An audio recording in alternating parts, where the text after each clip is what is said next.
Growing up, I was a dreamer. I was a bit of a rebel, kind of one for not following authority. Did things my own way.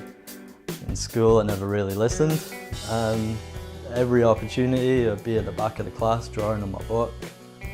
I set up Kc Bespoke Art because I wanted to mix my passion for drawing and my passion for shoes, and to be able to deliver a difference in people's lives.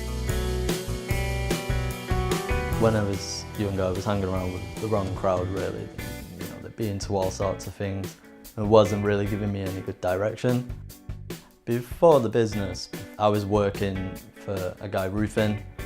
Every day, cold, rainy, snowy, it didn't matter the weather. We was out there, he was on top of that slippery roof with a little chisel and a little hammer, and I was passing him his tools, and you know, I realised he just needed to get out of that. Being in such a dire situation mentally every day for 9 hours, and coming home, you're not exactly in a positive state of mind, and that affected my relationship. And I felt my talents were going to waste. I realised I've got to just make a drastic change now. I've just got to quit my job and worry about the consequences later. It's either I lose my job and I make no money, or I make something happen and I do something with what I got.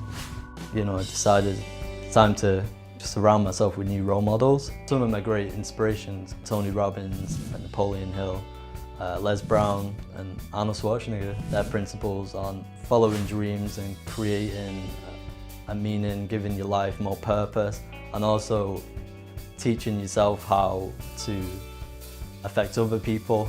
They really inspired me to work from the gym and incorporate that discipline that it takes to take, you know, 2-3 hours of your day to work out and eat right, and then just pull that into my working life.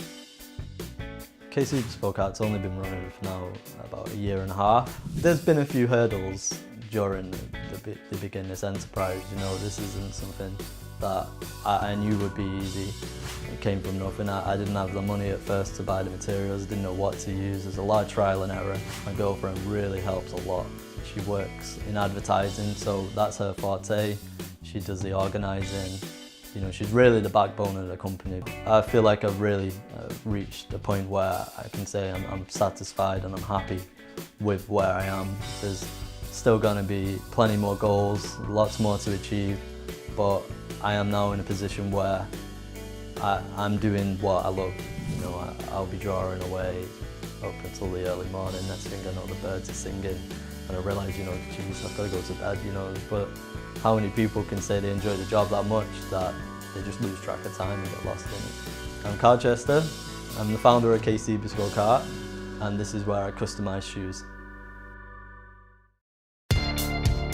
You know, make sure you've got gratitude, that you really are willing to dedicate the rest of your life to what you're doing. It's the discipline. The discipline is key to overcome obstacles. Every time you get, say, you have a bad day, to realise tomorrow can be better and you can keep improving.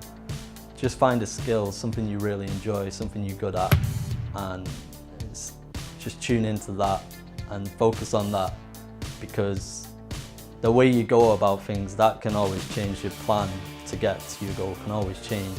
But if you keep changing your goal, then it's going to take forever. You may not even obtain it. That was really good.